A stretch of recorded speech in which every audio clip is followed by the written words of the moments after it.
Hello, everybody. Thank you so much for tuning in today. My name is Jesse Mayfield-Sheehan. We're having audio problems already.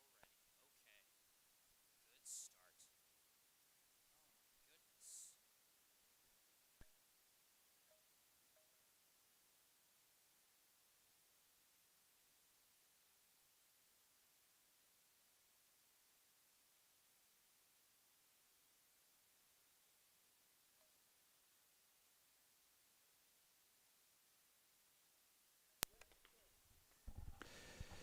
Okay, that sounds much, much better. Okay. Boy, if that ain't just the perfect way to start off a live stream. Anyway, take two. Hello, everybody. Thank you so much for tuning in today. My name is Jesse Mayfield-Sheehan. I am coming to you live from Warren Field in Brookline, Massachusetts. Here to bring you live coverage of today's high school varsity baseball contest between the visiting Raiders of Wellesley High School and the hosting Brookline High Warriors. As you can see, we had or as you could hear, I guess, we had a little bit of a false start there on the audio side. And throughout pregame, I've been hearing a little bit of some static in the background on my headset, but on a test recording, I didn't hear it outside of my headset, so I think my headsets are just acting a little funny. But if you guys hear anything going wrong, please, please, please tell me either in the live chat or through email. I want to, make this as good a stream as I can. We've already got one note in the live chat from Barbara Jo Metzger. Go Warriors, a grandma from Buffalo, New York. So glad to be watching this game today. Thank you, Jesse, for all you do for Brookline High School sports. And thank you so much for all the support that you show, Barbara. It's not just me putting on the stream. It's also the fans that take time out of their day to tune in. And I know the Brookline High athletics community greatly appreciates each and every one of you.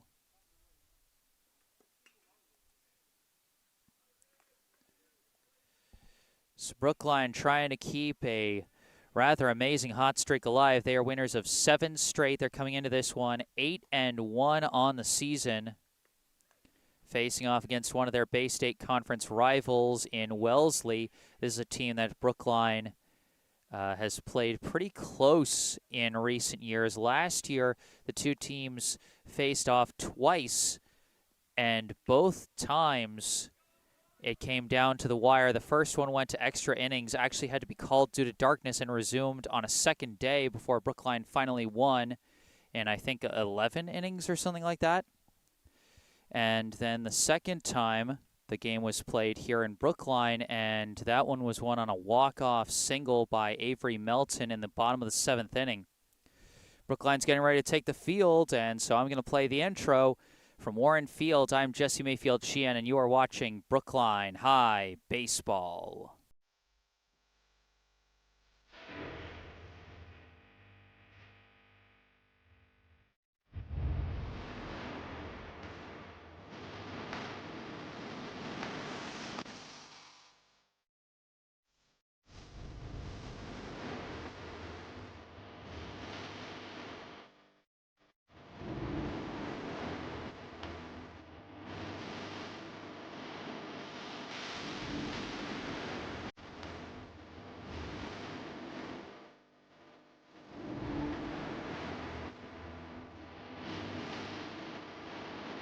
First pitch, and he laces it out to right. Harrison Siegel delivers. Runner taking off for second. It's a low skipping throw. Melton throws down, and they got him in time. Hits it. He wins it. Hugh Bollinger. Welcome to the Warriors. Brookline wins.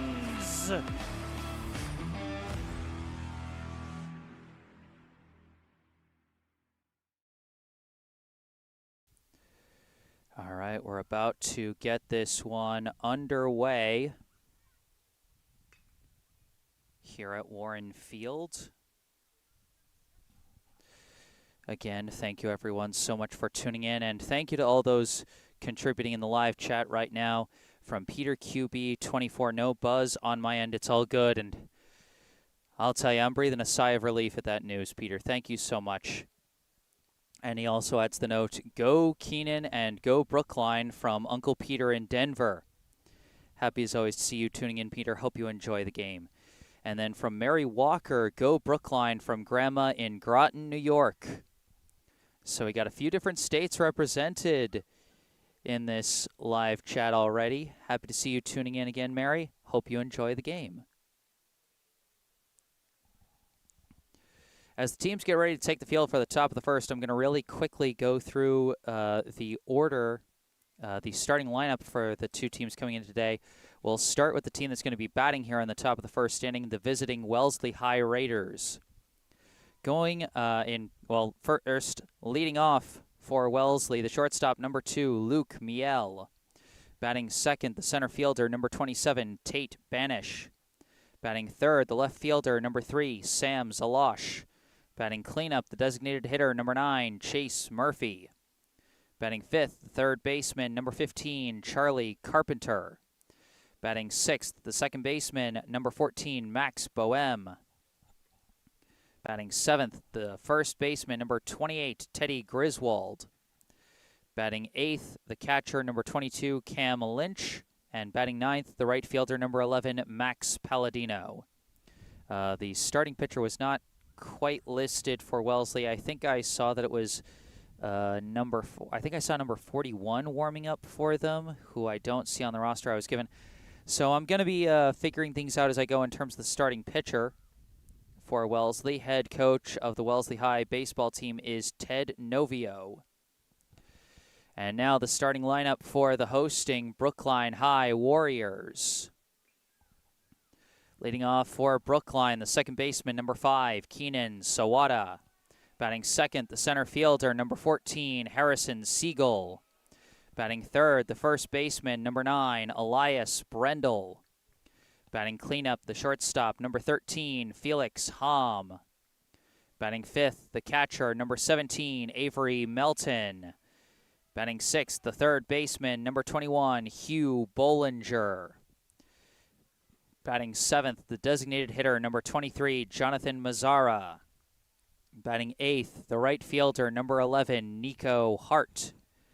Batting ninth, the left fielder, number 15, Owen Hoffman. And not in the batting order, but starting on the mound for Brookline today, number 22, Charlie Engelman. Head coach of the Brookline High baseball team is Brendan O'Connor.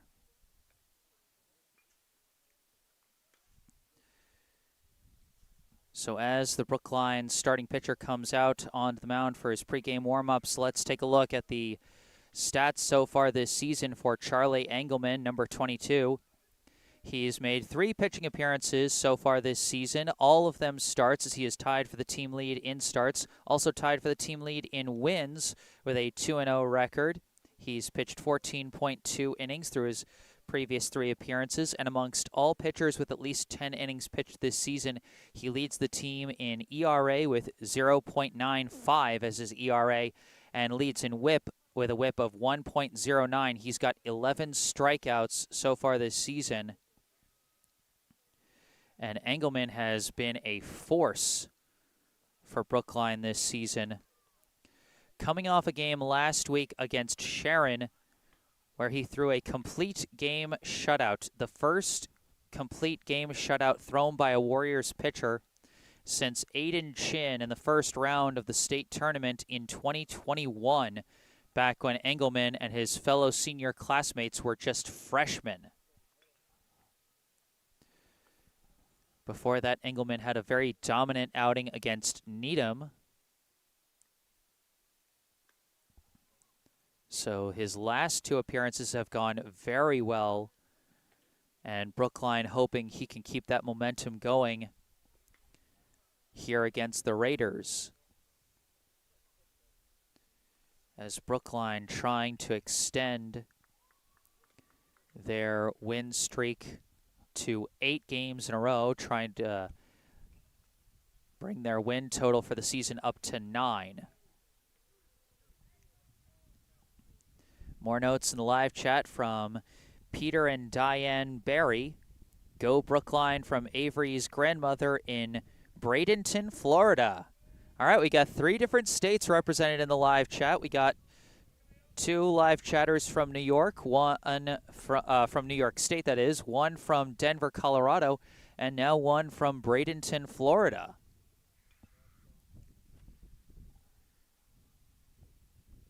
So we got the Empire, the Sunshine, and the Mile High tuning in today. I love it. All right, let's not waste any more time. Let's get this one started. Leading off here on the top of the first 4, Wellesley, the shortstop, number 2, Luke Miel.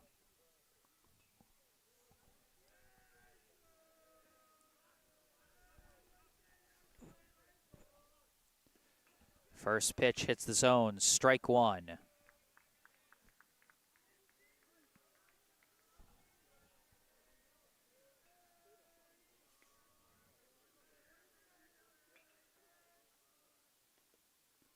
That one curves outside, ball 1.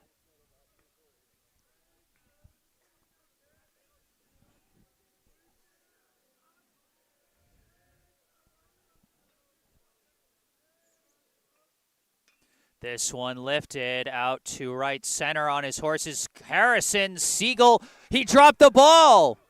He dropped the ball. It's still in play, and Miel is taking advantage, racing down to third with a leadoff triple. Siegel was trying to say he made the catch and then dropped the ball in the transfer.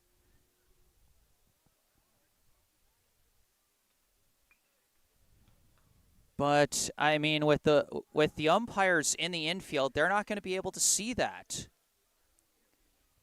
You got to secure the ball. Don't try and go for those fast transfers when there's nobody on the bases. So Luke Miel turns what looked like a flyout into a triple instead to lead things off. And so there will be a runner on third to start here in the top of the first. Now batting for Wellesley, the center fielder, number 27, Tate Banish.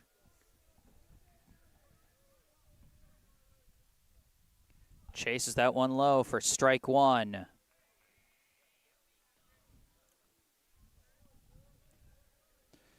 Wellesley trying to take advantage of the leadoff triple, a pickoff move, and Miel gets back. Of course, those of you who have been watching all season, you know that Charlie Engelman has got a very slick 180 turnaround for a pickoff move at second base. We haven't seen him pick anyone off at third yet this year, as that one misses outside, ball 2.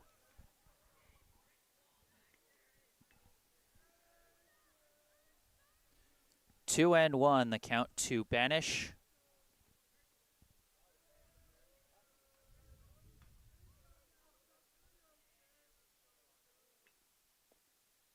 That one just low, ball 3. A walk here would put runners at the corners, which would give Wellesley ample opportunity to take second base while Brookline's occupied with watching the runner at third. But this one is sliced high, out to right center. Caught by Siegel. Runner did tag but stopped as Siegel rifled the ball back to home plate, holding Miel at third and securing the first out of the inning. Now batting the left fielder, number 3, Sam Zalosh. Excuse me, voice kind of cracked there.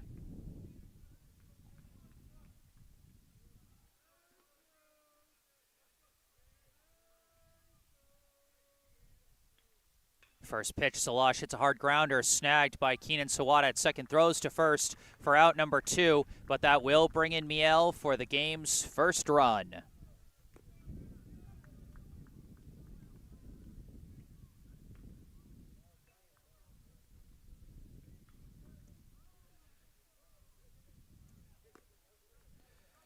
Wellesley on the board first, now 2 outs, bases empty. Up comes the designated hitter, number 9, Chase Murphy. That one misses low and away, ball 1.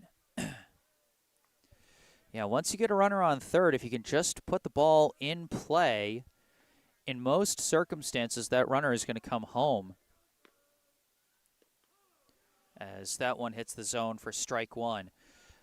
Like, Siegel's quick arm out in center field helped hold the runner on the first out, but once you put a ball on the ground, that runner is just racing home. That one curves in, strike two. So that is the first time in 4 starts that Engelman has given up a run in the first inning. Swing and a miss. Got him with the off-speed breaking ball. And that ends the top of the first.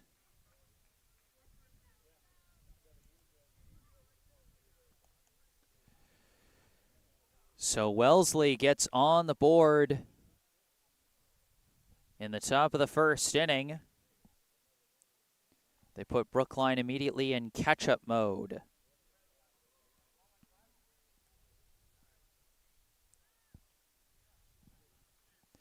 Got another note in the live chat from a name that I'm familiar with and that other fans of my broadcast might be familiar with from another sport, and that is Amir Tomer, a sophomore hitter for the Brookline High Boys volleyball team, who I will be covering tomorrow as they will be traveling to Needham to face the 3-time defending state champion Rockets. That should make for an epic match. Be sure to tune in for that one. Subscribe to the channel can help. But for now in the live chat, Amir Tomer supporting his fellow sophomore, saying, "Let's go, Felix," referring to the Brookline shortstop, Felix Hom.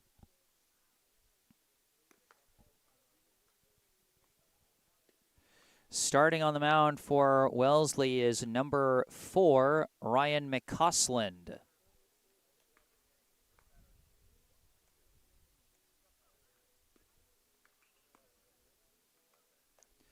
He will be facing the top of the Brookline order, Sawada, Siegel, and Brendel.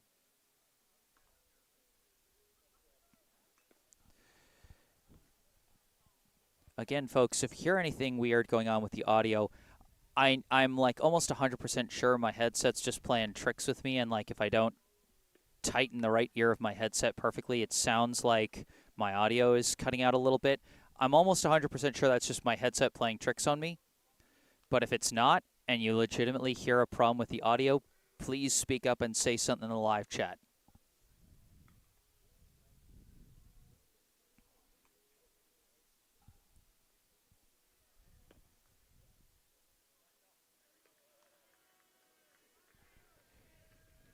Now it's Brookline's turn at the plate here in the bottom of the first inning. Leading off for the Warriors, the second baseman, number 5, Keenan Sawada. You can see Sawada's stats for the season so far down at the bottom center of your screen. This first pitch comes in from McCausland, and Sawada hits a grounder over to first, fielded cleanly, and tagging first is Griswold for out number 1.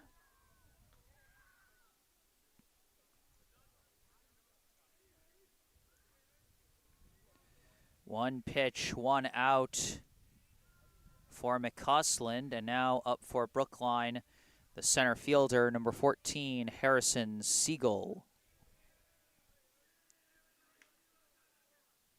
First pitch, high, ball 1.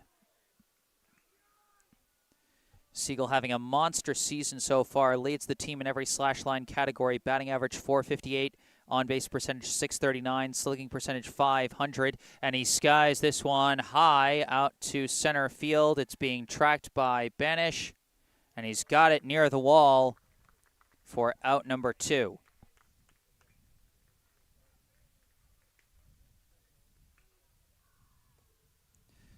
So a quick 2 outs here in the bottom of the first inning. Just 3 pitches and 2 outs for McCausland. Now batting for Brookline, the first baseman, number 9, Elias Brendel, and he fouls off the first pitch. So Brookline coming out swinging against McCausland here in the first.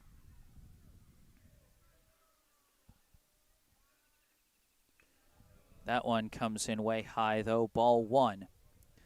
Brendel so far this season a slash line of 273, 543, 364. Leads the team in walks this season with 11. He's got 4 steals, 10 runs, and 8 RBI. As one of the most productive offensive players for Brookline so far this season.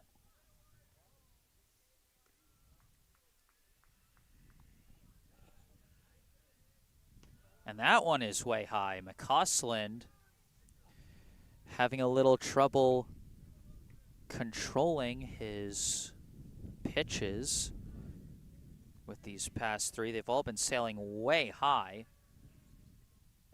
Swing and a miss there, though, and just like that, it's a full count.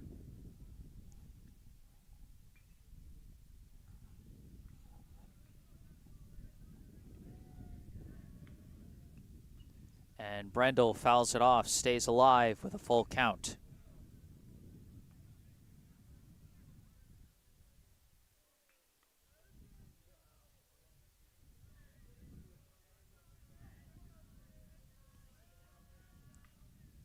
Swing and a miss. McCausland brings the heat and gets it right by him. And the Raiders pitcher puts the Brookline hitters down in order.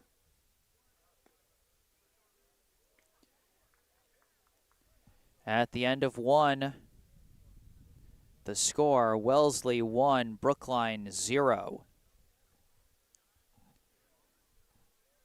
Both pitchers seem pretty firmly in control so far. The only run that's come in so far came in because of a ball that looked like it had been caught out in center field, but then was dropped while coming to the ground. And while it was alleged that it came out in the transfer after the catch was made, there wasn't strong enough evidence for the ump to overturn that. And I mean, listen, even with instant replay, a call like that is going to be, tough. It's a matter of like establishing when control was secured and things like that versus when the ball comes out of the hands. But trying to make it from an infield perspective with no aid of instant replay or anything, that's a tough call to make. So while I'm sure Brookline fans weren't happy with that call in the top of the first, I always say you can be unhappy with a call, you can disagree with a call, just as long as you remain respectful of the guys whose job it is to make those calls. Because we need those guys here so these games can happen. Leading off here in the top of the second inning will be the third baseman, number 15, Charlie Carpenter.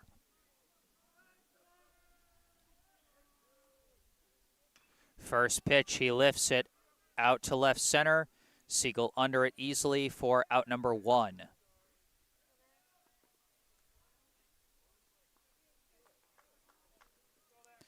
So 1 pitch, 1 out the other way. Both pitchers working very efficiently here in the early stages. Now batting for Wellesley, the second baseman, number 14, Max Boehm. First one, catches the low corner, strike 1.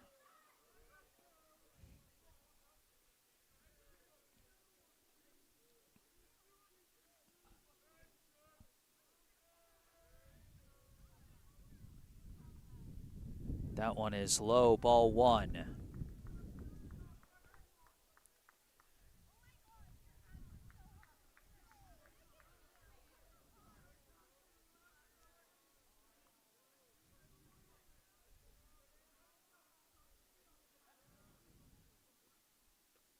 That one misses to the outside, ball 2.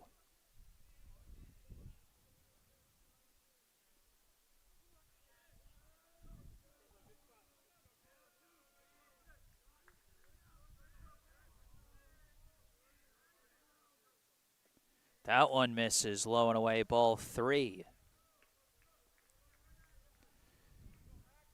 We haven't seen any batters reach on a base on balls yet. We've seen a few 3-ball counts on both sides. We'll see what happens with this one. 3-1, the count to Boehm. And that skips in the dirt for ball 4.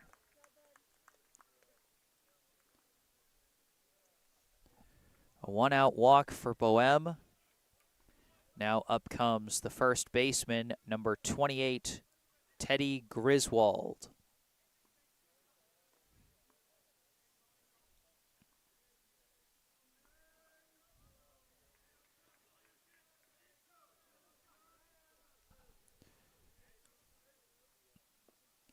First pitch low again, ball 1. And you can tell Brookline's going to have their eye on Boehm at first, as Boehm is taking a noticeable lead off the bag. There's a grounder over to short, fielded by Hom. He juggles it, throws to first, and pulls Brendel off the bag. Everyone reaches on the E6.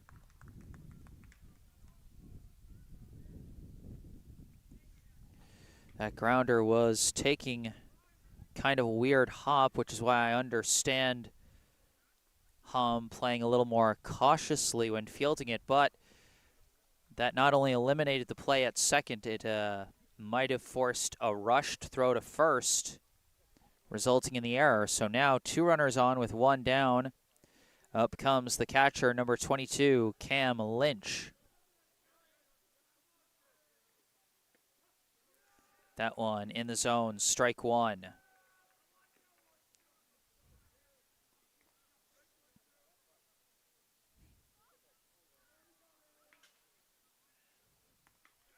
Turn around to go to second, and the runner gets back safe.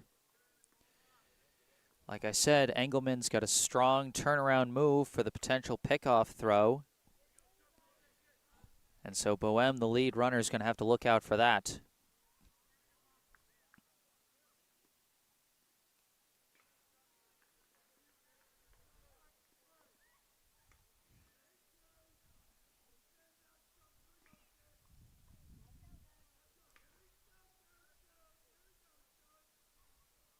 That one skips in the dirt. Well covered by Melton to prevent the runners from advancing, but it will be ball 1.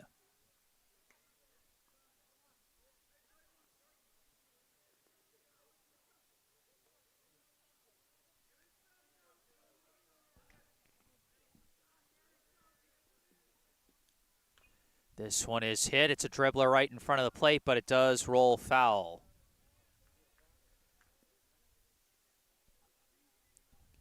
With what an awkward spot that ball was dropping in, if it had stayed fair, that could have potentially turned into an infield single.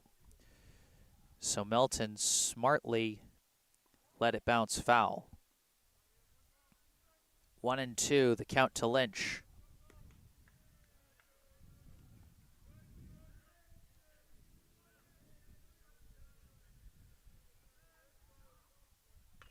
This one's a hopper right back to Engelman, but he dropped the ball.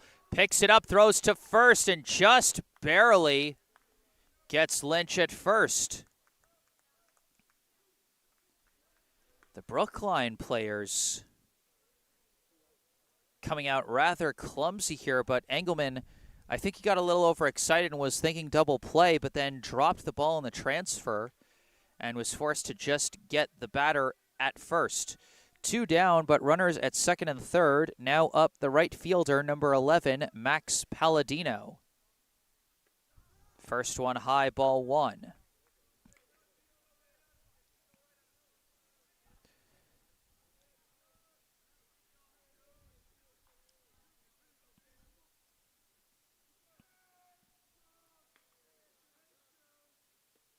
That one hits the zone, strike 1.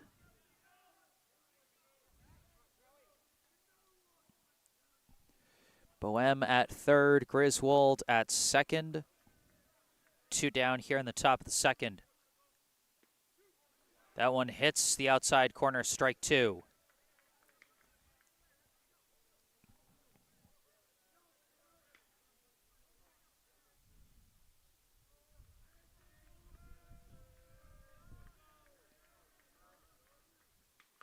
And he hits a hopper over to second, and Sawada juggled it, and a run comes in. They throw it back to third. It gets away from the third baseman, and Palladino's going to go down to second. They're going to try at second, and he is going to get there. A chaotic play, and Wellesley scores on another fielding error for Brookline.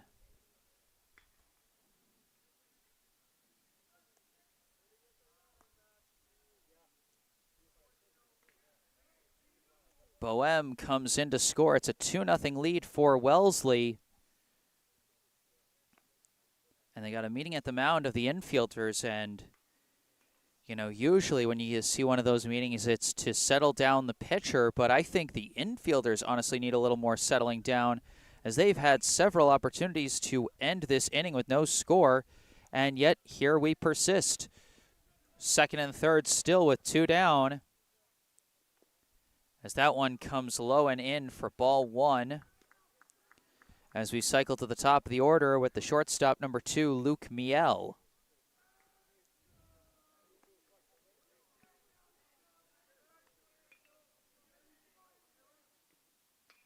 A hardliner gets out to left field. That's going to bring in 2 as Wellesley doubles up their score on a 2-run single by Miel.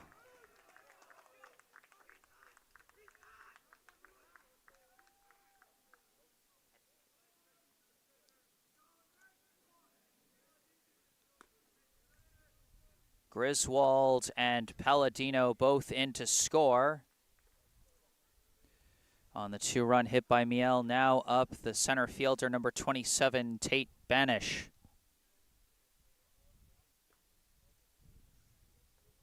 And that one, I think, was strike 1.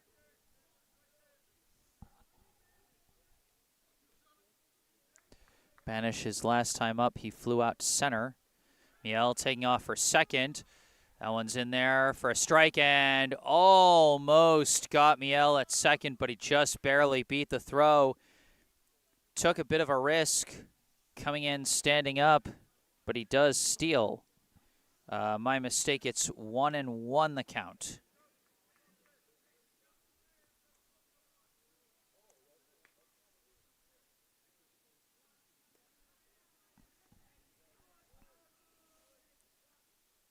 There's a grounder up the middle. It gets through to center field, and now there's going to be a play at the plate. But no, there isn't, because Siegel juggled the ball on the transfer again.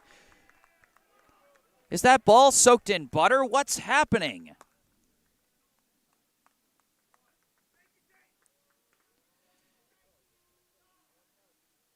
So Miel comes in to score on the single up the middle by Tate Banish.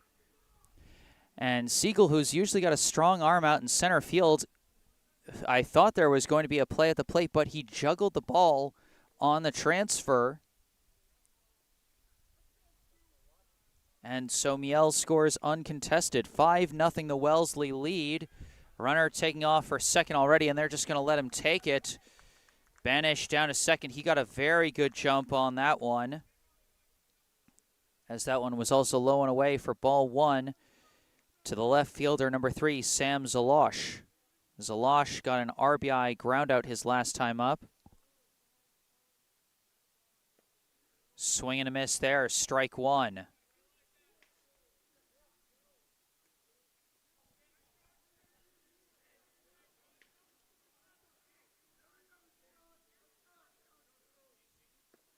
Chase that one low, strike 2.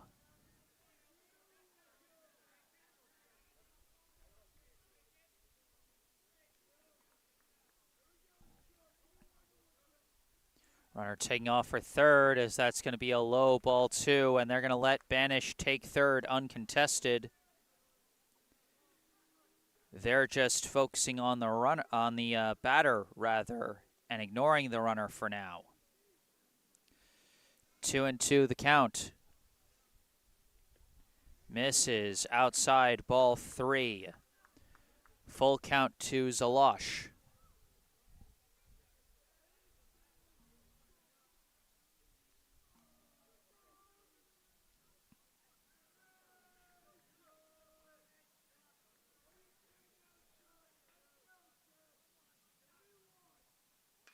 This one lifted out to right center, and it's past Siegel. Banish scores easily, and Zalosh going to race down to second with an RBI double. The rally continues for Wellesley as they now lead Brookline 6-0.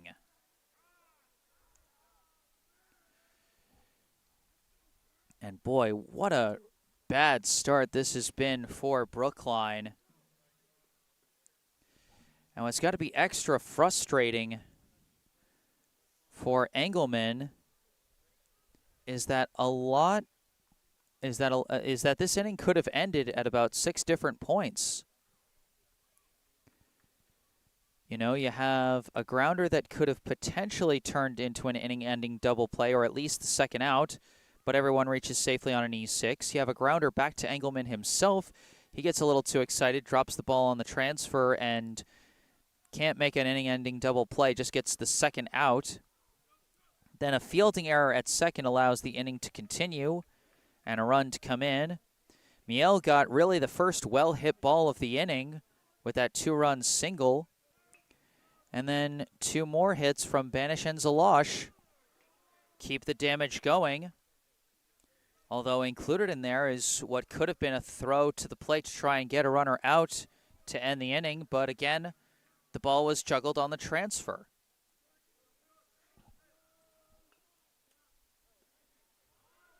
Brookline's been playing this inning like someone put grease on that ball. It's been a rough one, and now it's a 1-1 count to the designated hitter number 9, Chase Murphy. Murphy went down on strikes his last time up.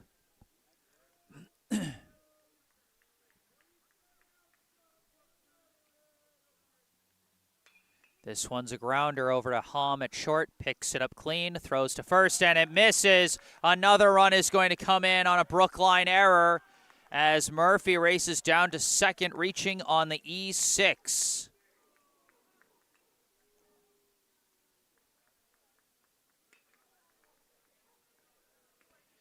Zalosh in to score as Murphy reaches on another defensive error for Brookline. 7-0 Wellesley leads in an inning where Brookline has committed at least 3 errors. Possibly more depending on how you're counting it. First pitch is in there for strike 1. At the plate now is the man who started the inning, the third baseman, number 15, Charlie Carpenter. Turned around, but I don't think he made a throw. Carpenter led off this inning by flying out to center on the first pitch he saw. Takes strike 2 to the outside corner there.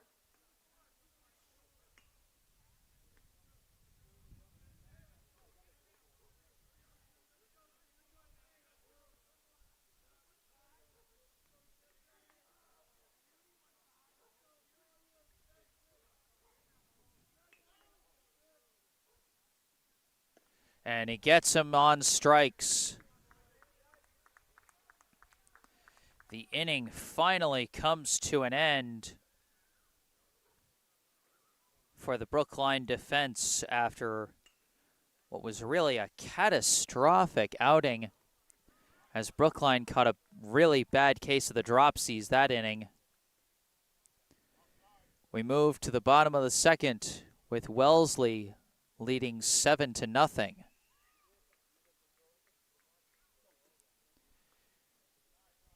Still a lot of baseball left to play, but a 7-run deficit not going to be easy to overcome.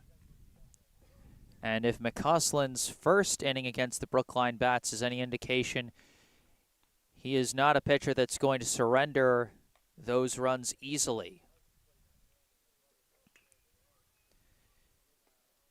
It'll be the 4, 5, 6 hitters due up for Brookline: Hom, Melton, and Bollinger.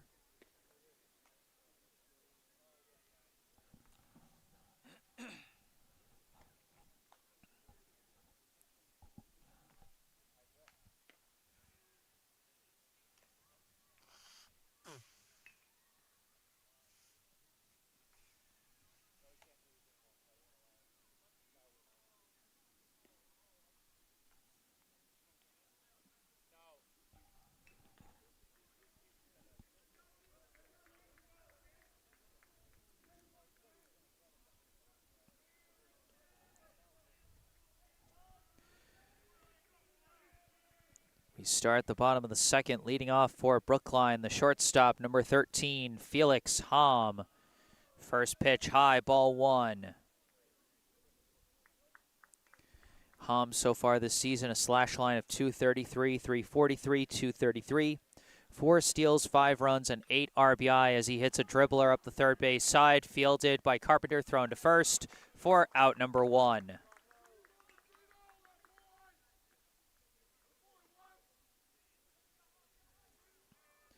Another quick out for McCausland, who has been working very efficiently to start this game. Now batting for Brookline, the catcher, number 17, Avery Melton.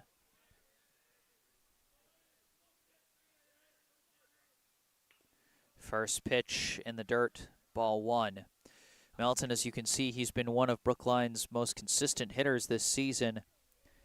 .350 batting average and slugging percentage with a .581 on base percentage, 3 runs scored, and a team-leading 9 RBI so far.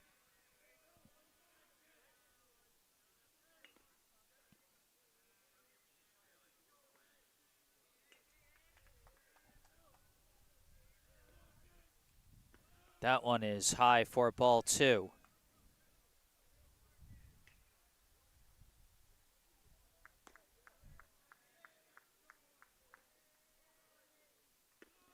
That one is high for ball 3. Melton, among Brookline's team leaders in walks, he is second on the team with 10 so far this season. And now he is tied with Brendel for first as he draws walk number 11 of the season. And is the first Brookline batter to reach base. Now batting, the third baseman, number 21, Hugh Bollinger. Bollinger fouls off the first pitch, strike 1. Bollinger's had a pretty strong start to his high school career here in his freshman season. Batting .333 at the plate with 2 steals, 4 runs scored, and 5 RBI. And now we've got a courtesy runner coming in for Melton. That is number 8, Ben Doktoroff. I was wondering why they weren't bringing in a courtesy runner, but now after 1 pitch they do. But, of course, Doktoroff can't take that big of a lead off of first, as you see, because McCausland, as a southpaw, can make a much quicker move to first for a potential pickoff. So Doktoroff has to be really careful. That one fouled off for strike 2.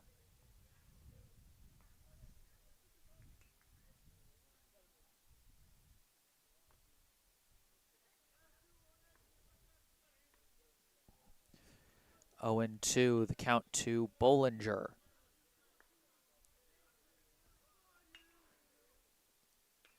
Fouls it off again, stays alive.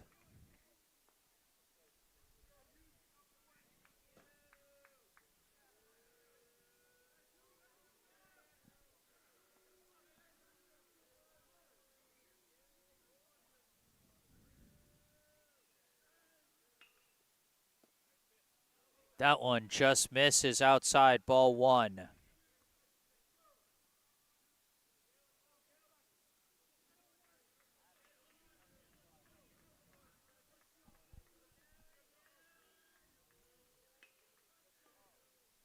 Lifts one, it's into shallow right. That might drop in no man's land, it will.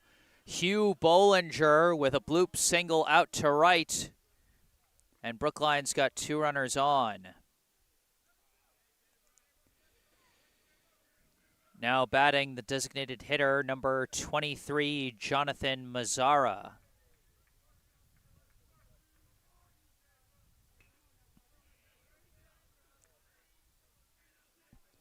Mazzara tied for the team lead in doubles with 2 so far this season. And he fouls off that pitch, strike 1. He's been an effective platoon man for Brookline in and out of the batting order. but he's shown some real potential explosiveness with the bat. Brookline could certainly use some of that here.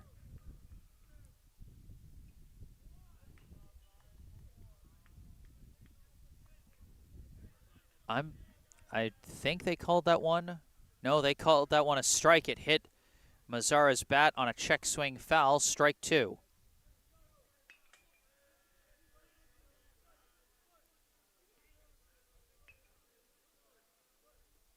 Swing and a miss, and that's strike 3.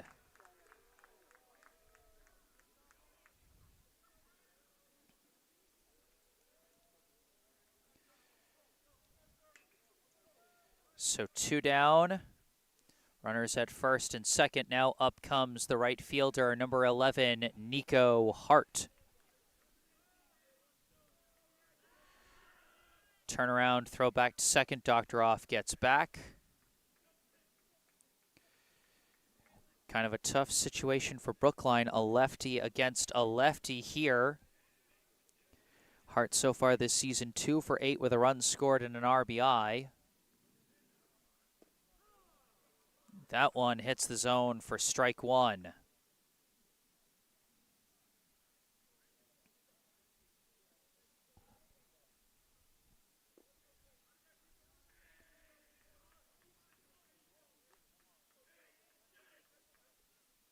And Hart lifts that one over the backstop for strike 2. 0-2 the count to Hart.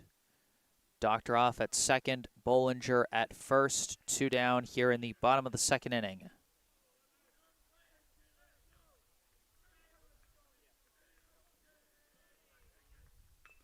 Hits a dribbler up the first base side, fielded easily for out number 3, as Griswold handled it easily.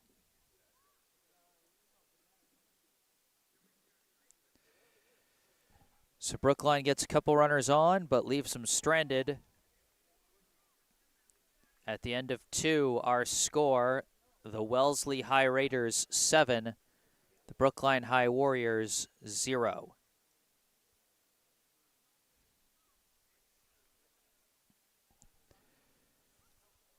And if Brookline wants to get in shape, it's going to have to start with their defense.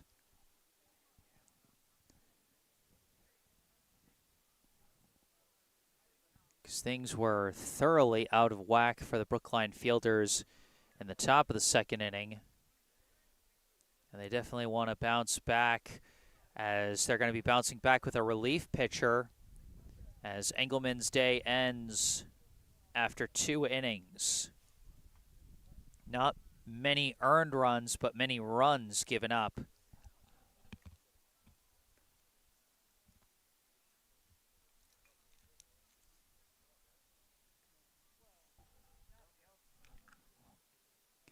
Taking over on the mound is number 24, Sasho Esch.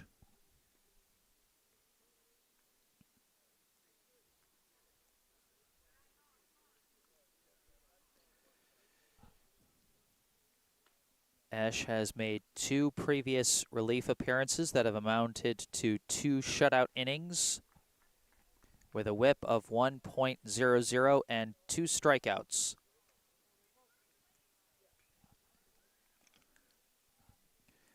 So unless Brookline makes a comeback and at least ties the game, Engelman will be on the hook for the pitching loss.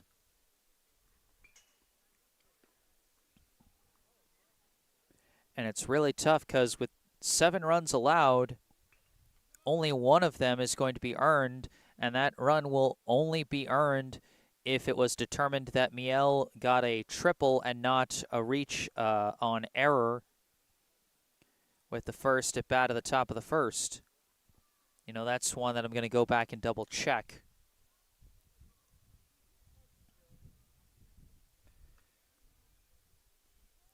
In the meantime, Esch will be facing the 6, 7, 8 hitters for Wellesley: Boehm, Griswold, and Lynch.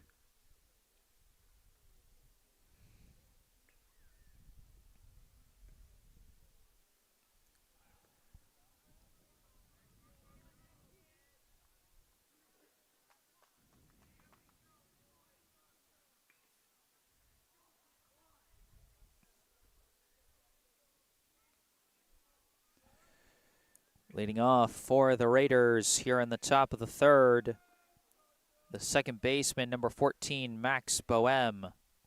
First pitch, and he lines it right at the glove of Felix Hamm for out number 1.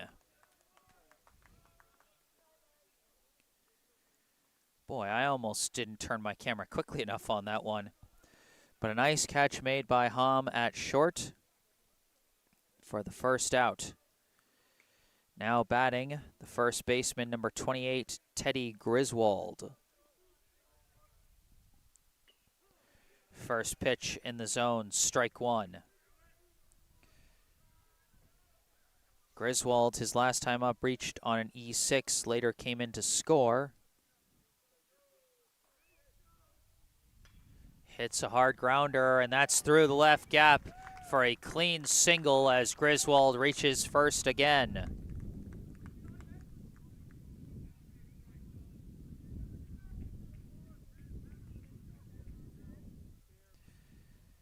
Now batting, the catcher, number 22, Cam Lynch.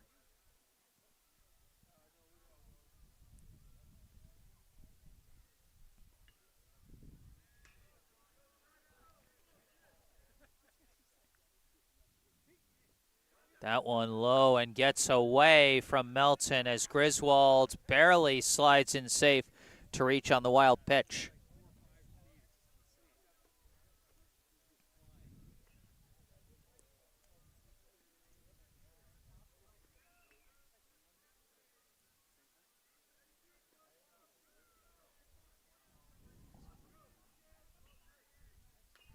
Hits a dribbler foul up the third base line.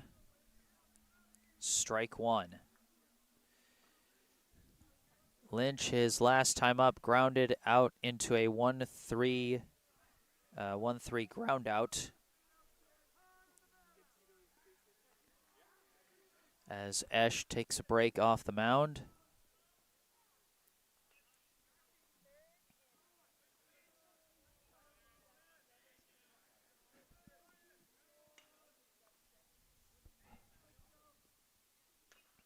This one foul again up the third base line, strike 2.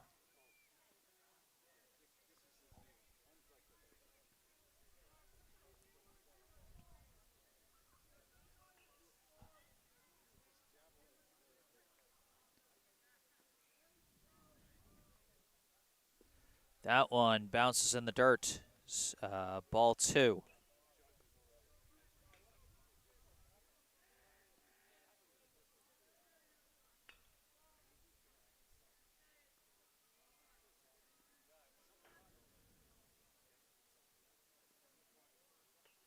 That one misses well outside, ball 3.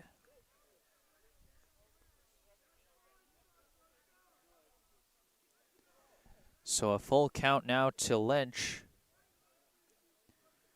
with 1 out and a runner at second.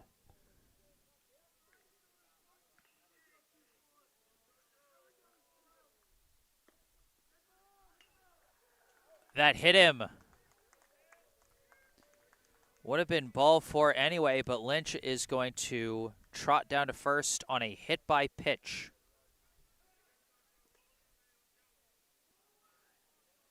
A courtesy runner comes in for Lynch, as coming to the plate is the right fielder, number 11, Max Palladino. And taking over on the base paths for Lynch is number 7, Henry Redgate.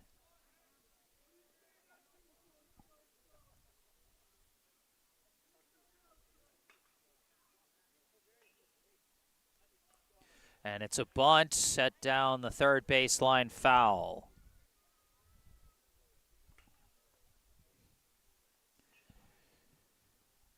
And while that would have gone down as a sac bunt had Palladino been thrown out at first, make no mistake, that was an attempt at a bunt single. You don't send a bunt that precisely down the third base line unless you're trying to reach first base safely. That one hits the zone, strike 2.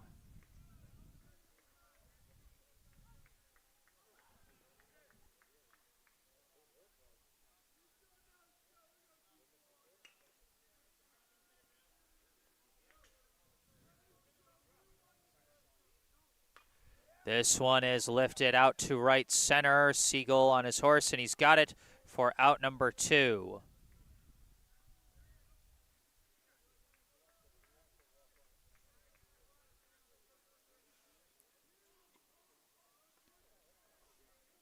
It's 2 down as we cycle back to the top of the order with the shortstop, number 2, Luke Miel. Miel's had an explosive day at the plate so far.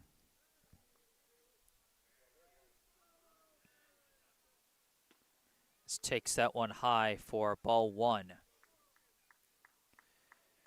Miel already has 2 runs scored and 2 RBI to his name early in this one.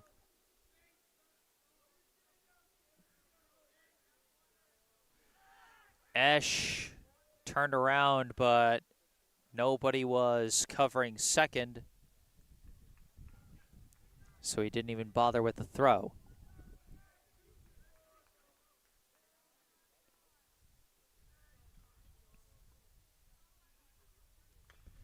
This is a high hopper over to short, fielded by Hom. Throw to first, skips, and everyone reaches, and the runners are taking off.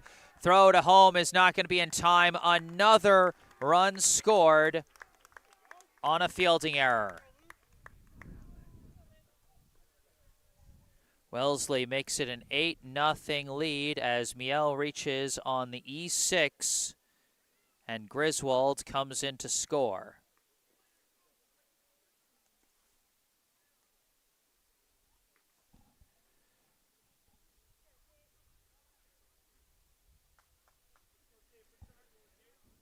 Now batting the center fielder, number 27, Tate Banish. And Banish rockets one deep out to center field. Siegel back and staring at the wall as that's over the fence. A 3-run home run for Tate Banish. Boy, from the second that left the bat, you could see that one was flying. A 3-run home run for Tate Banish. Brings in Redgate, Miel, and Banish himself.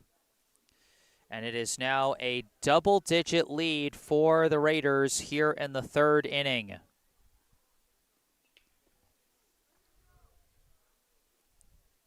That pitch fouled off for strike 1. As now batting is the left fielder, number 3, Sam Zalosh.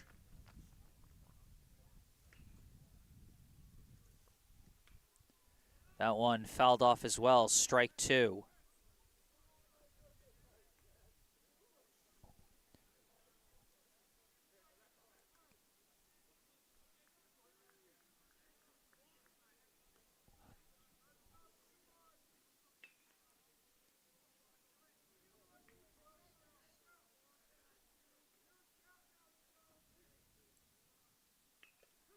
That one catches the outside corner for strike 3. But Brookline again gives up a number of runs. And again, none of those runs are going to go down as earned for Esch, because they all only scored in part because of the throwing error at short.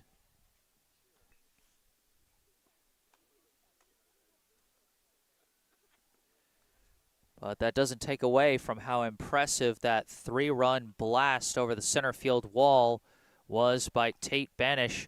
According to the sign out there in center field, that's a distance of 339 feet that the Wellesley captain just cleared. For Brookline, it will be the 9-1-2 hitters coming up in the bottom of the 3rd. Hoffman, Sawada, and Siegel. Brookline will finally get their second look through the order against McCausland.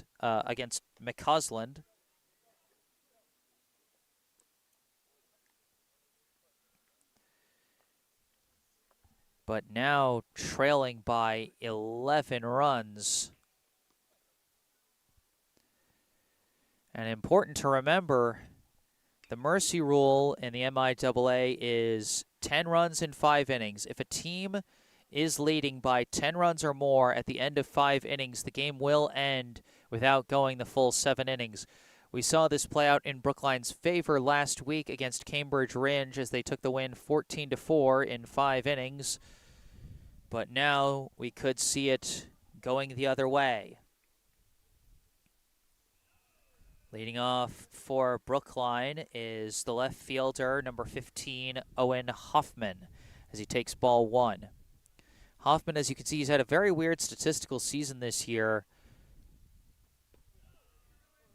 as not great percentages of getting on the bases, but when he does get on the bases, it always seems to be at just the right time to help Brookline get a rally going. As takes high ball 3 there.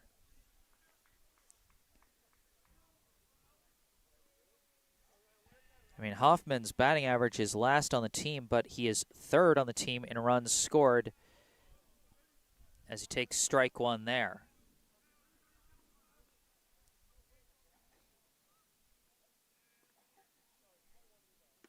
And that's high ball 4. So Hoffman draws a leadoff walk. And now batting for the Warriors as we cycle to the top of the order, the second baseman, number 5, Keenan Sawada.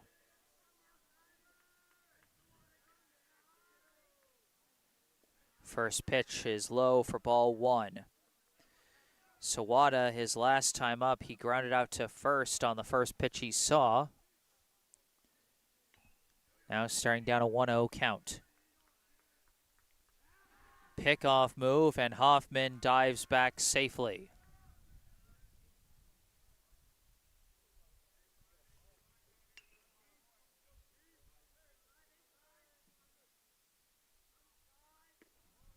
That one inside, ball 2. Close to hitting Sawada that time, it looked like. 2-0 the count.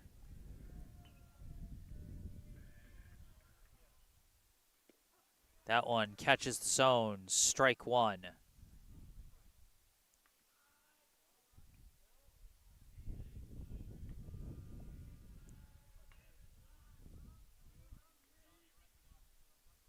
Sawada reaches out, hits a grounder over to second, fielded cleanly, flipped to second for 1, and they could not get to first in time as Sawada reaches on a fielder's choice.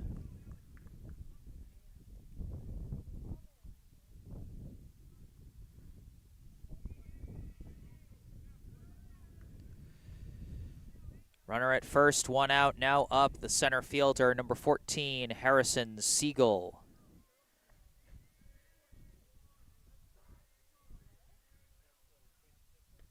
Big swing and a miss, strike 1. Siegel, his last time up, flew out to center.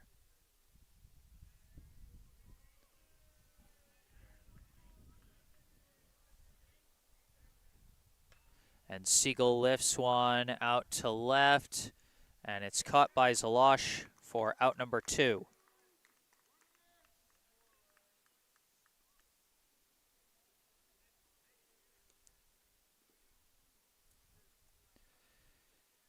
Now batting the first baseman, number 9, Elias Brendel.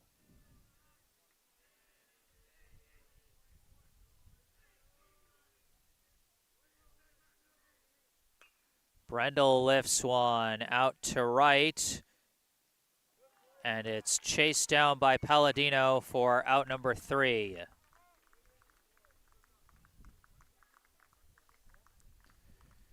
Brookline gets 1 runner on, but can't do anything further. At the end of 3, our score, the Wellesley High Raiders 11, the Brookline High Warriors 0.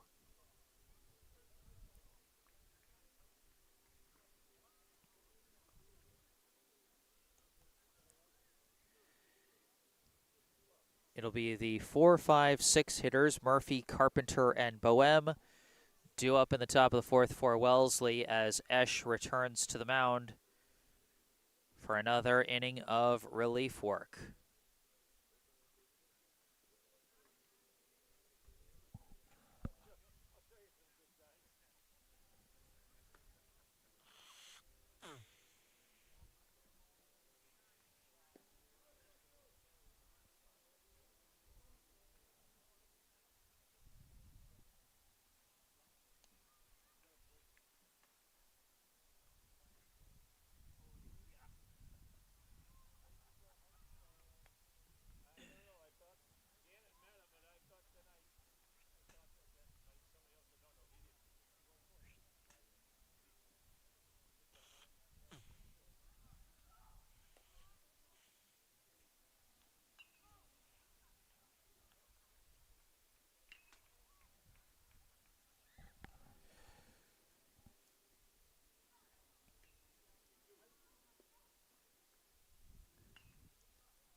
Leading off for Wellesley in the top of the fourth, the designated hitter, number 9, Chase Murphy.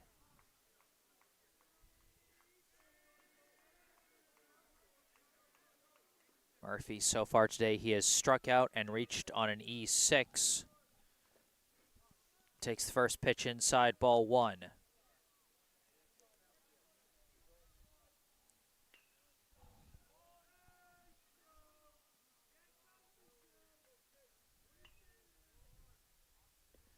Swings and misses there, strike 1.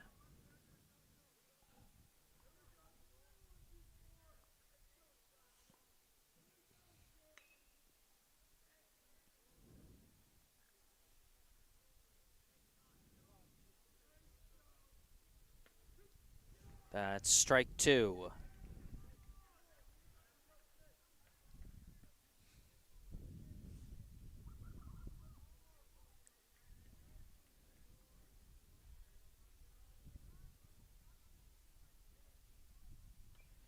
And this one is fouled off, and Murphy stays alive with a 1-2 count.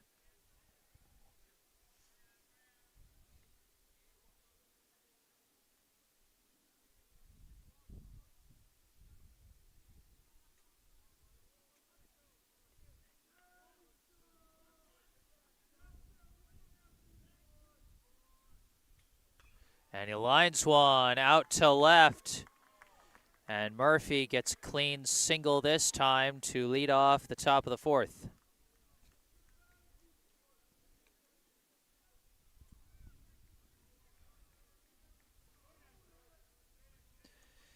Now batting, the third baseman, number 15, Charlie Carpenter.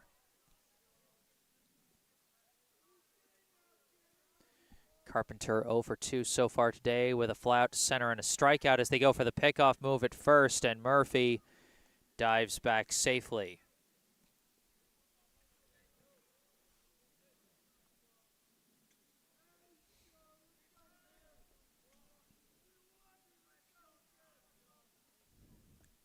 That one is low for ball 2.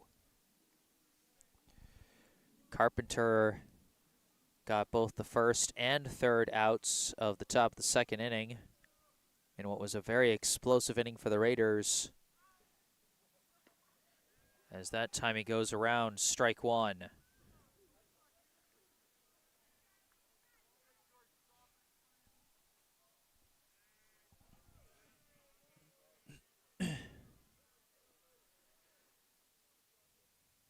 That one skips in the dirt as well, ball 3.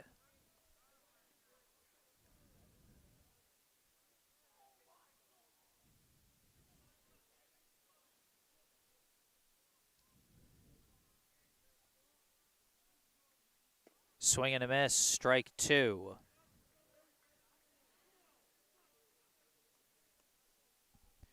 It's a full count now to Carpenter.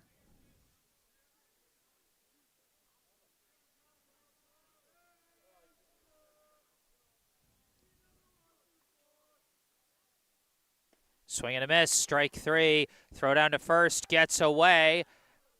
Out to right field, and Murphy doesn't make a try for it. But Esch does get the first out. Now batting, the second baseman, number 14, Max Boehm. Boehm 0 for 1 so far today with a walk, a pop out, and a run scored as he takes a high ball one there.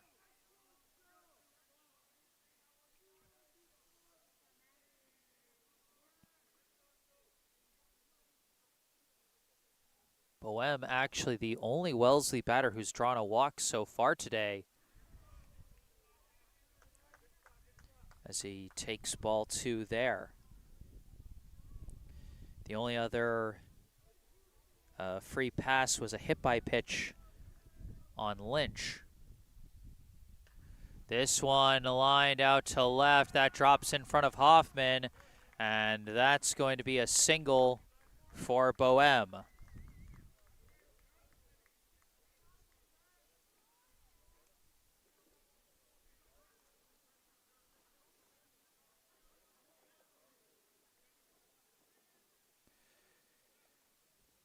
Now batting, the first baseman, number 28, Teddy Griswold.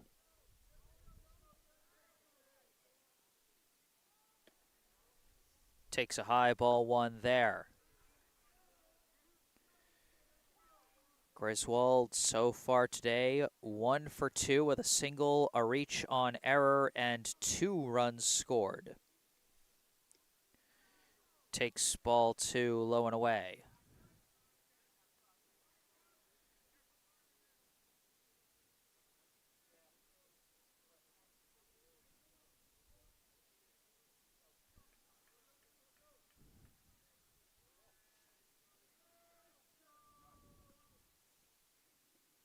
That one is low for ball three.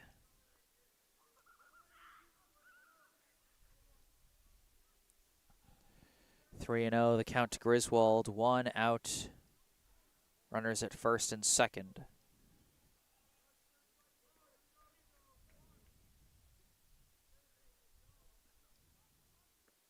And that one's going to miss for ball four.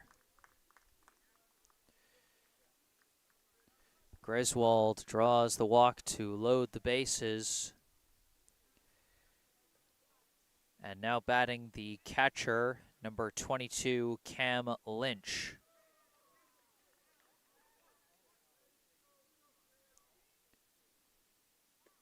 First pitch in there, strike one. Lynch so far today, 0 for 1 with a ground out and a hit by pitch. His courtesy runner, Henry Redgate, scored the run. As that one's going to miss for ball one.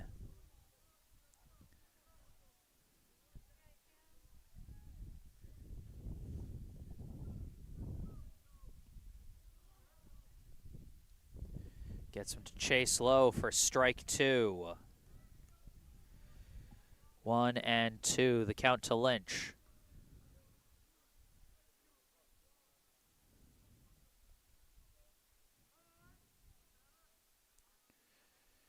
Timeout is called. And now they reset.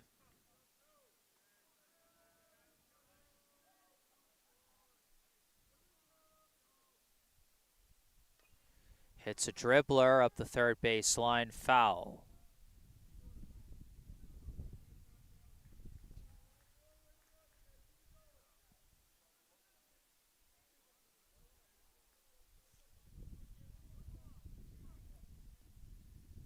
One and two, still the count to Lynch.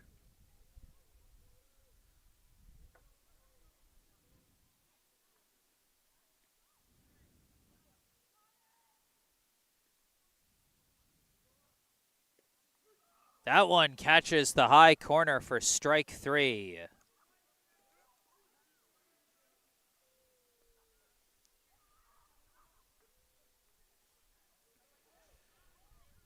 Now batting,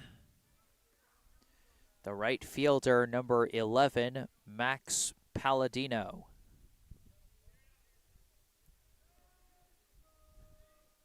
Palladino had a nice chase down catch in right center against Brendel to end the bottom of the third. Now up with the bases loaded and 2 down, trying to add to what is already a substantial lead for the visitors. That one catches the inside corner, strike 1. Palladino so far today 0 for 2 with a flyout, a reach on error, and a run scored. Pops this one into shallow right, Sawada back, and he's got it for out number 3.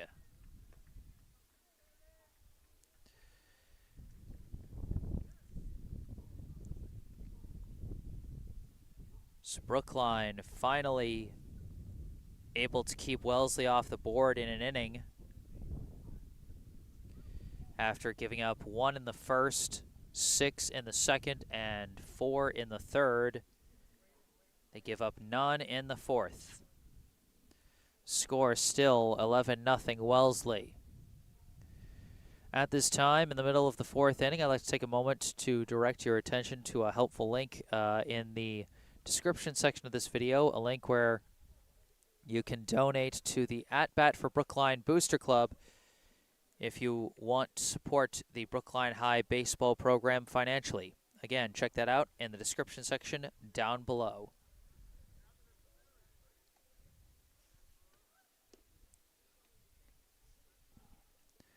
McCausland returns to the mound for a 4th inning of work. He's been strong through 3 innings.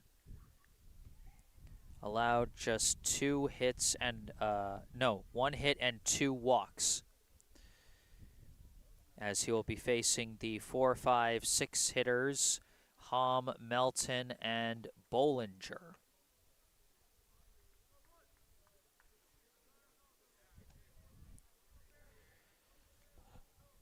Last time it was this turn through the order, Brookline was able to get 2 runners on, but could not advance them.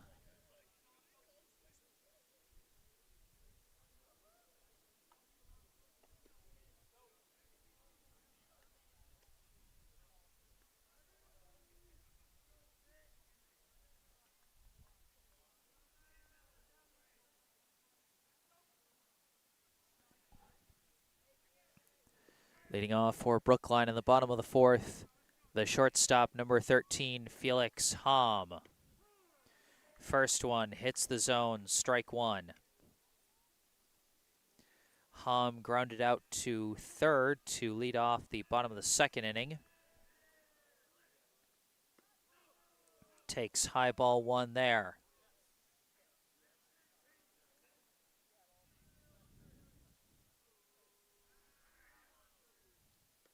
Big swing and a miss, strike 2. Credit to Brookline, they are still bringing the noise from their dugout even while trailing by 11. As Hom goes down looking.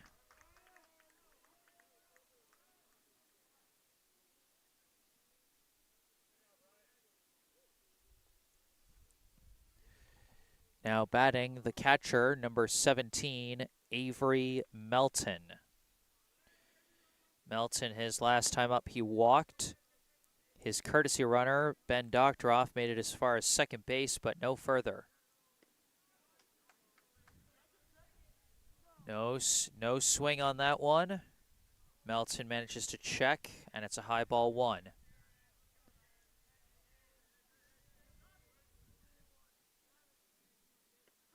That one hits the zone, strike 1.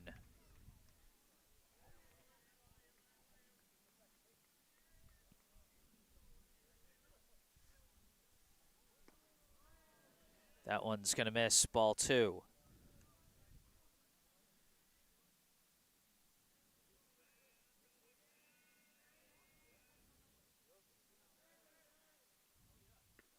That one, a high ball 3.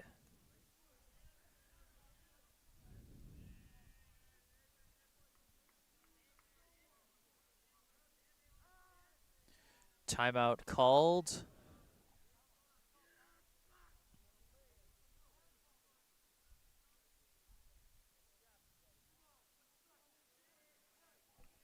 Steps back in. Fouls that one off. Strike two. McCausland jammed him inside on that one. And now it's a full count to Melton.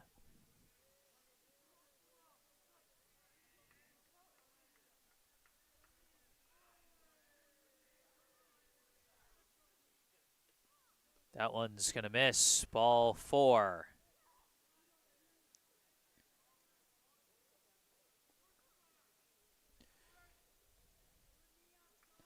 So Melton now takes the team lead in walks with his second walk today and his 12th of the season. And again, his courtesy runner, Doctoroff, takes over at first base. Now batting the third baseman, number 21, Hugh Bollinger. First pitch is a wild pitch, and Doctoroff trots down to second.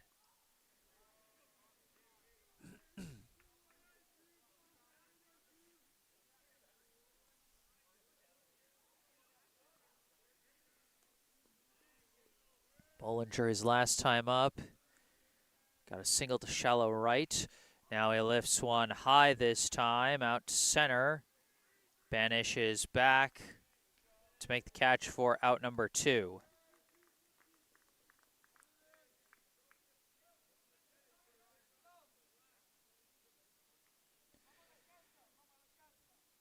Two down, and now up comes the designated hitter, number 23, Jonathan Mazzara. Mazzara went down on strikes his last time up. Big swing and a miss there, strike one.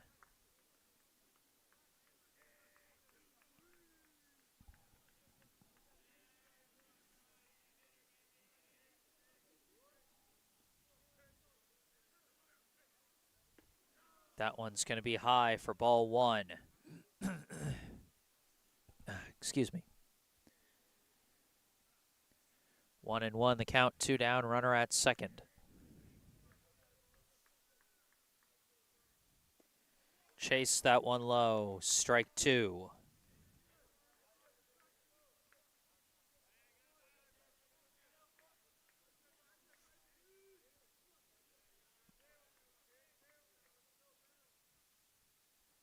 Doctoroff taking off for third. It's a low ball, and Doctoroff slides in safe.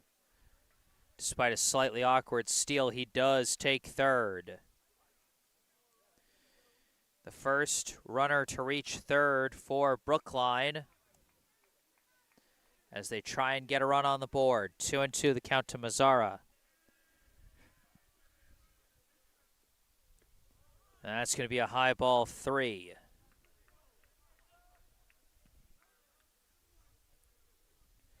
A full count to Mazzara, two down, runner at third here in the bottom of the fourth.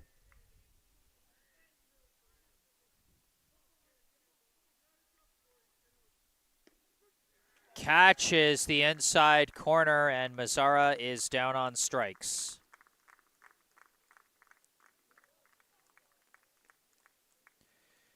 We are through four here at Warren Field. And our score at the end of four, Wellesley 11, Brookline 0. During this break between the fourth and fifth innings, I'd like to take a moment to direct your attention to some more helpful links in the description section for our local charity spotlight. Today's local charity spotlight is the Brookline Community Foundation. For over 100 years, the Brookline Community Foundation has been a trusted partner, supporting Brookline by investing in organizations and initiatives that help create opportunity and promote equity for everyone who lives, learns, works, and plays in our community. Among the foundation's many grant programs is the BCF Scholarship Fund for Brookline High School, which provides graduating BHS students with scholarships to help fund post-secondary education. To date, thanks to the generosity of over 140 donors, BCF has raised over $1.4 million in scholarship funding, and just last year awarded over $180,000 for scholarships for the class of 2023. Your help is crucial to supporting Brookline youth as they embark on the next steps in their educational journeys. Visit brooklinecommunity.org or call 617-566-4442 to learn more about the BCF Scholarship Fund and how you can make a difference right here in Brookline. Once again, brooklinecommunity.org or call 617-566-4442. And that information is all in the description section down below. We have a new pitcher on the mound for Brookline. Taking over for Sasho Esch is number 10, Ben Cody. Cody has made 3 relief appearances so far this season. He's pitched 3.2 innings, has an ERA of 1.91, a whip of 2.73, and 1 strikeout.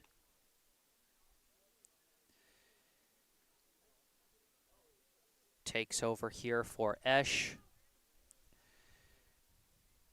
As Esch, like Engelman before him, last just 2 innings. Esch gave up 4 runs, all of them unearned.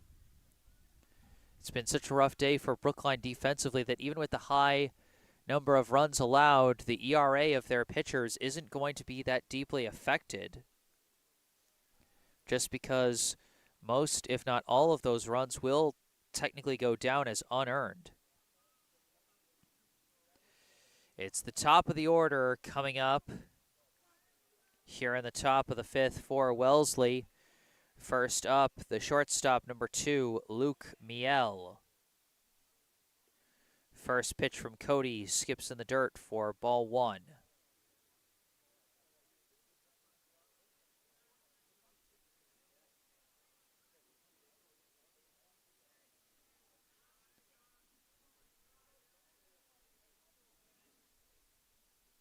This one sliced high and out of play. Strike 1.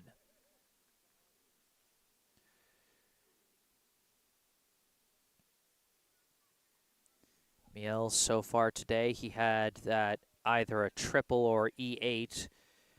Last time up, he reached on an E6, and then he had that 2-run single. So either 1 for 3 or 2 for 3, again, depending on kind of a borderline call from the stat keeper, which I'm going to double check later. As that last pitch missed for ball 2.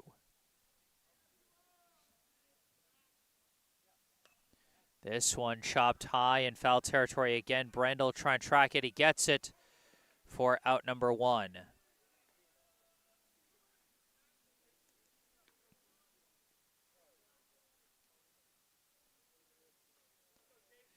So for the first time, Miel will not reach base safely. Now up, the center fielder, number 27, Tate Banish.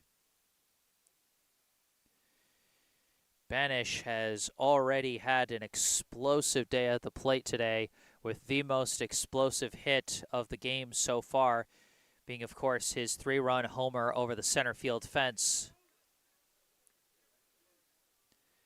He is 2 for 3. With 2 runs scored and 4 RBI and 2 stolen bases. An impressive stat line for the Wellesley captain, who is now facing a 1-1 count. And that one's going to miss for a 2-1 count.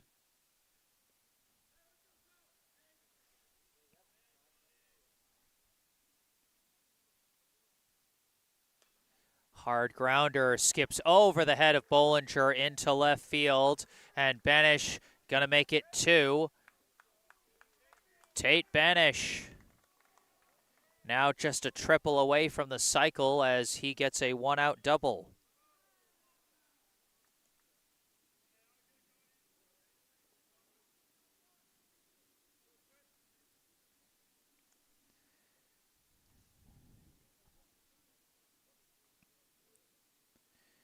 Again, you can't have a much better day at the plate than Tate Banish has had for Wellesley today. Now batting the left fielder, number 3, Sam Zalosh, as that first pitch comes in over his head for ball 1.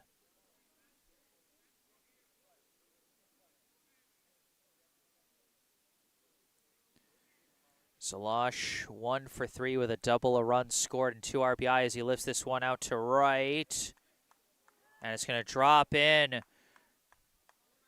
Zalosh reaches first on the single to right. Banish advances to third. And there are now runners at the corners with 1 out.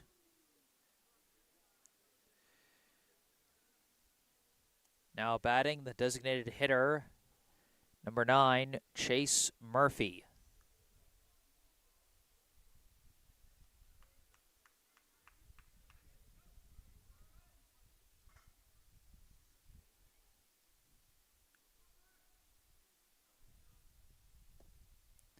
First pitch misses, ball 1. Murphy 1 for 3 so far today. A strikeout, a reach on error, and a single. That one low, ball 2.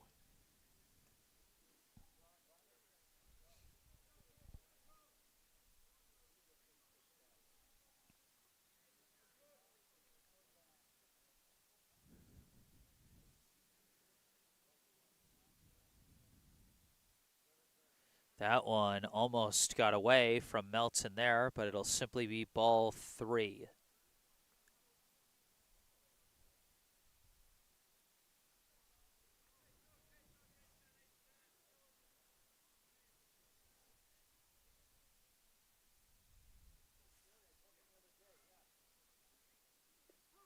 That one hits the zone, strike 1.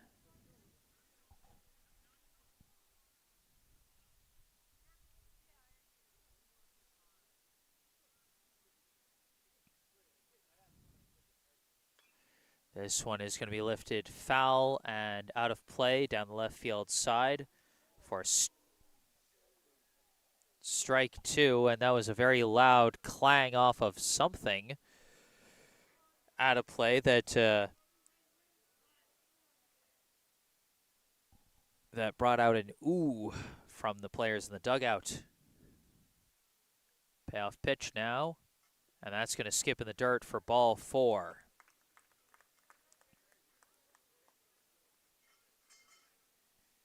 So Murphy draws a walk. Now up the third baseman, number 15, Charlie Carpenter.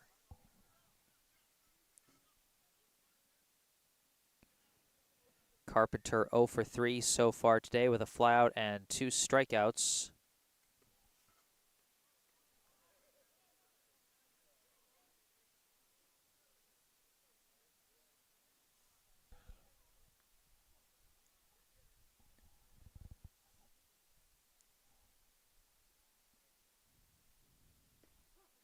That curves in for strike 1.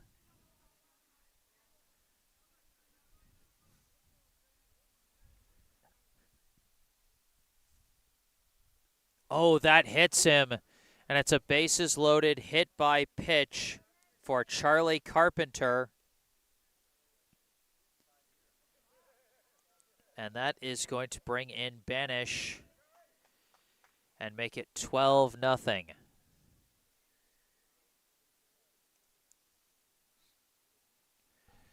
Now batting the second baseman, number 14, Max Boehm. Bases still loaded with 1 out.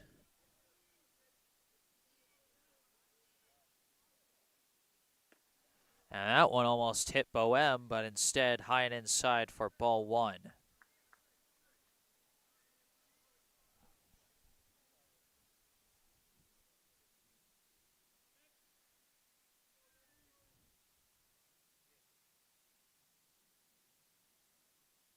This one hard hit, but foul up the left field line for strike 1.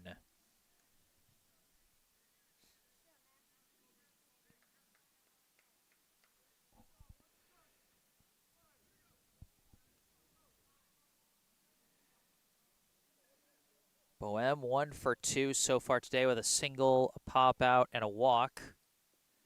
As he takes that one in the dirt for ball 2. Cody has got to start finding the strike zone. With the bases loaded, he can't afford to surrender many more pitches outside the zone. He's already given up one base loaded free pass this inning. That one is going to miss high and in for ball 3.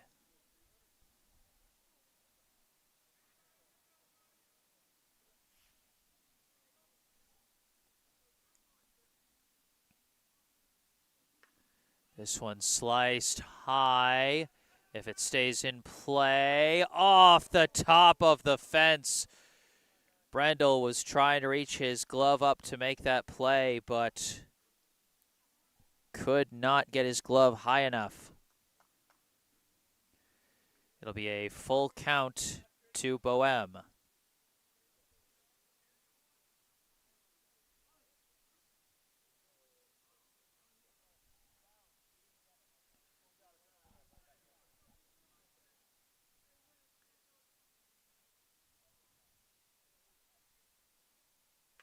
Hits it. It's a bouncer up the middle, through the gap into center field. One run comes in. The rest of the runners hold as Boehm makes it 13 for Wellesley with an RBI single up the middle.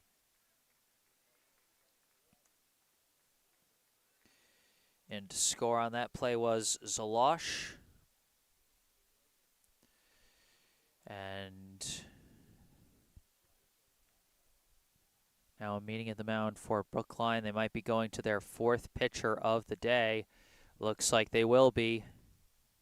As it looks like that's going to be the end of the day for Ben Cody.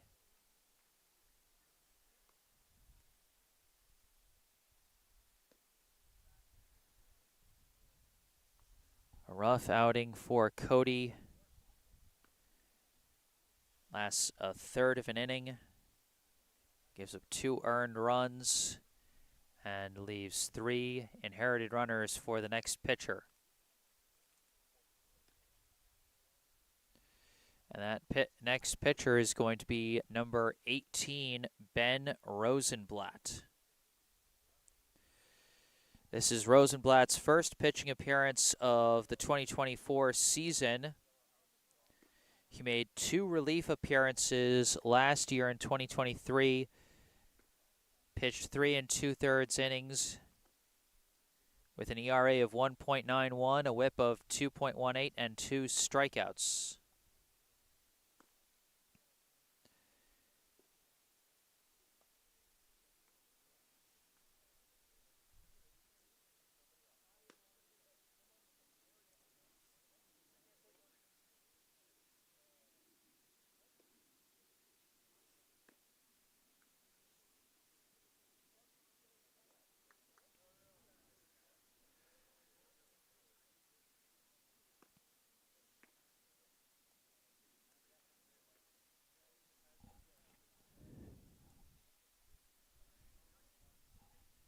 You know, this is what can be tough about games like this where things fall apart defensively is you end up using a number of arms.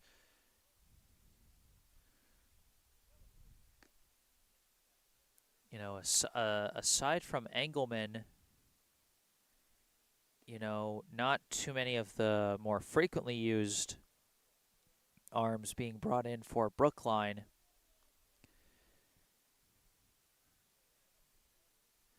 But Cody was tied for the most relief appearances in the team, tied with Brendel.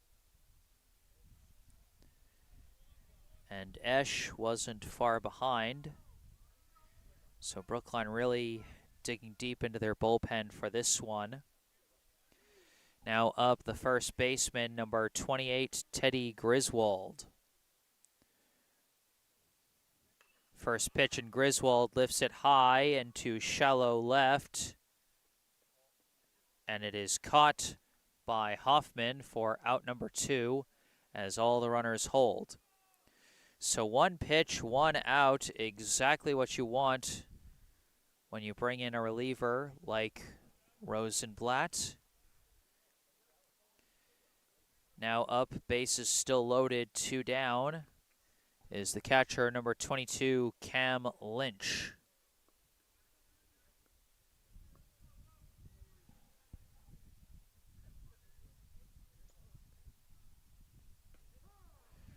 And that one is in there for strike 1.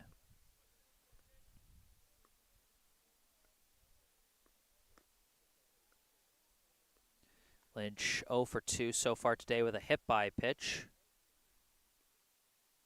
That one skips in the dirt, and a fortunate ricochet up the third base line made it an easy enough recovery for Melton. Counts now 1-1.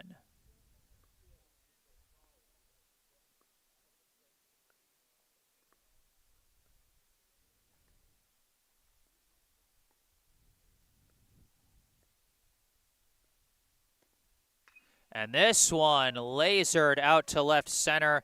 That's going to go all the way to the wall. This might bring in all 3, and it will bring in all 3. A bases clearing double for Cam Lynch.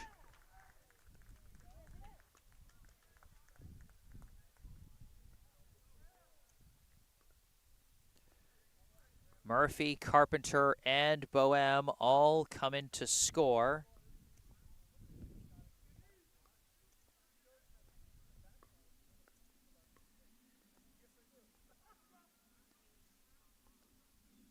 And it's now a 16-0 lead for Wellesley as up comes the right fielder, number 11, Max Palladino.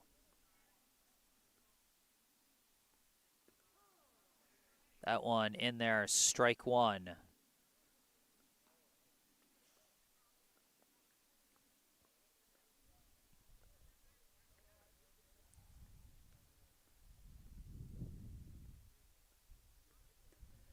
Gets some chasing, strike 2. 0-2 the count to Palladino with Lynch at second and 2 down.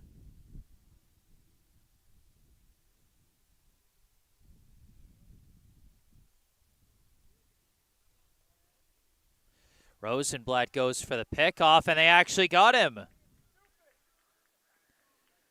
So Rosenblatt catches Lynch, cheating off the bag a little bit, and gets him for the pickoff move at second. But another explosive offensive inning for the Raiders. They put 5 more runs on the board. And as we move to the bottom of the 5th inning, Brookline would need to score 7 runs in this one inning just to keep this game going.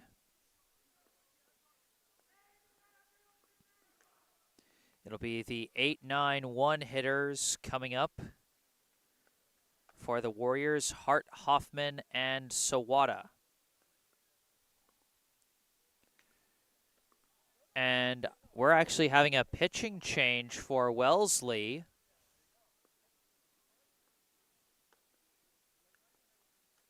They're not even sending out McCausland to finish it. They're sending out number 10, Henry Fitz.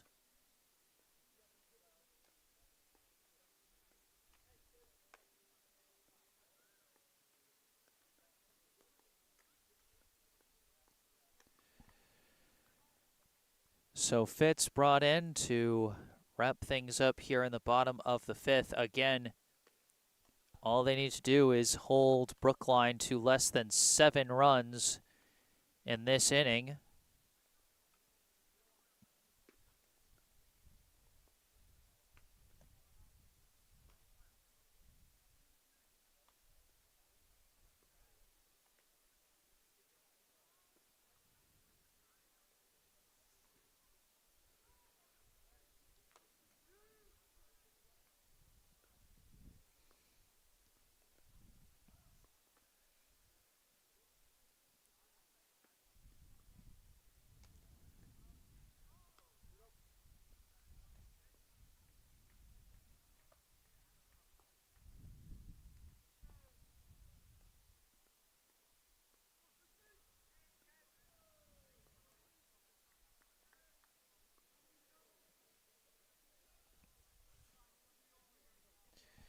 Leading off for Brookline in the bottom of the fifth, the right fielder, number 11, Nico Hart.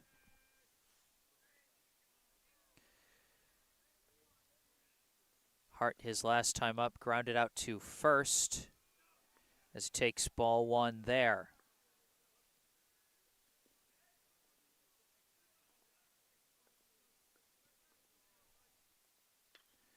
Lifts one high out to right center. Center fielder's under it for out number one.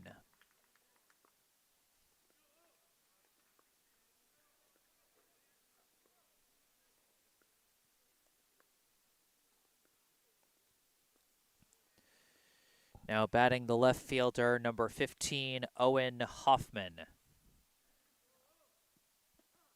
First pitch catches the low corner, strike one. Hoffman, his last time up, he got a walk. Slices that one foul for strike two.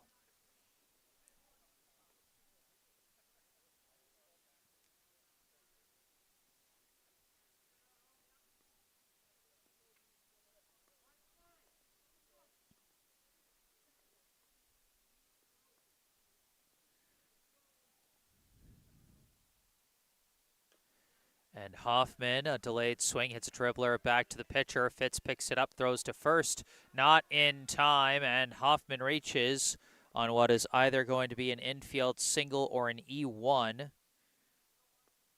Fitz might have juggled that one a little bit, hard to say.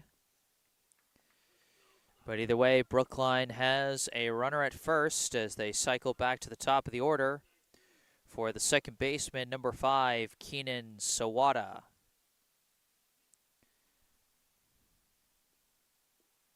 First pitch misses, ball one. Sawada 0 for 2 so far today. He's grounded out to first and grounded into a 4-6 fielder's choice.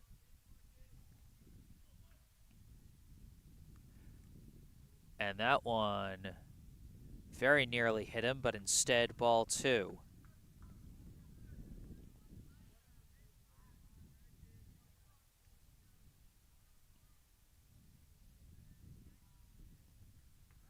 Oh, and they tricked Hoffman on the pickoff move, but he's going aggressive, and he gets tagged. So that is the second out of the inning. Hoffman cut on the base paths. 2 down now with the bases empty.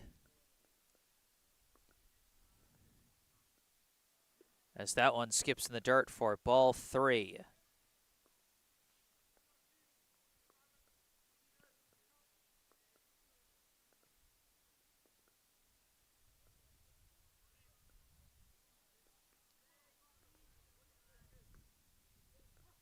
That one hits the zone for strike one. A 3-1 count now to Sawada.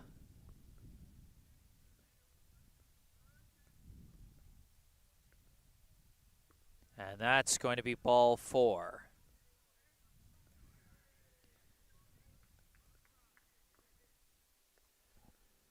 Sawada draws the free pass with 2 down. Up comes the center fielder, number 14, Harrison Siegel.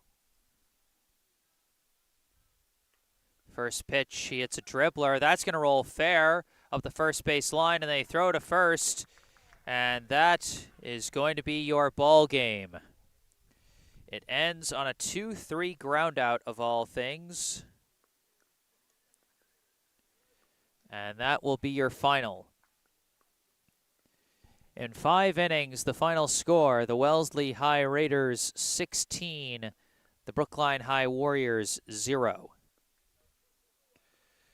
Well, we all knew the winning streak was going to have to end eventually for Brookline, but I don't think anyone expected it to end with a loss that, frankly, was this brutal and this one-sided. This was a tough day for Brookline.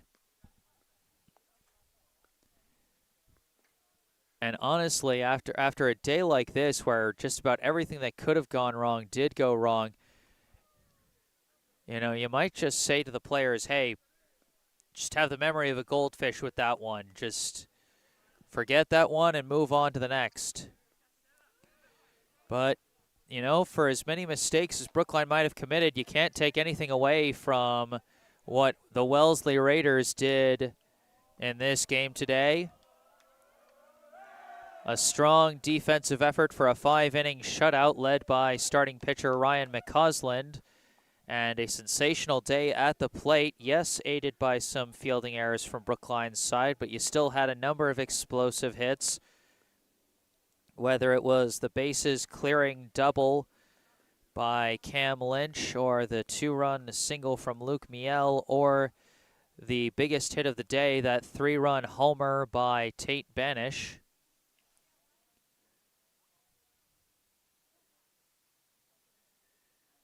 But that's going to do it for this one. Thank you all so much for tuning in today. I am Jesse Mayfield-Sheehan. If you enjoyed this live stream, be sure to hit that like button and subscribe to the channel to stay up to date on all my upcoming live streams. Brookline High Baseball will be back in action on Wednesday. Well, provided the weather stays good, they will be in action on the road against rival Newton North. It's always a good show when Brookline and Newton North face off, so be sure to stay tuned for that and plenty more. Subscribe to the channel can help with that. Thank you to those who brought the good vibes in the live chat today. Remember, if there's anything you'd like to say after the live stream is concluded, you can say it in the description section down below, in the comment section down below. You can also go down below to the description section where you can find some helpful links, a link where you can donate to the At Bat for Brookline Booster Club if you would like to support Brookline High Baseball financially. Also a link and phone number to our local charity spotlight, the Brookline Community Foundation, if you would like to find out how you can support their many causes throughout the community.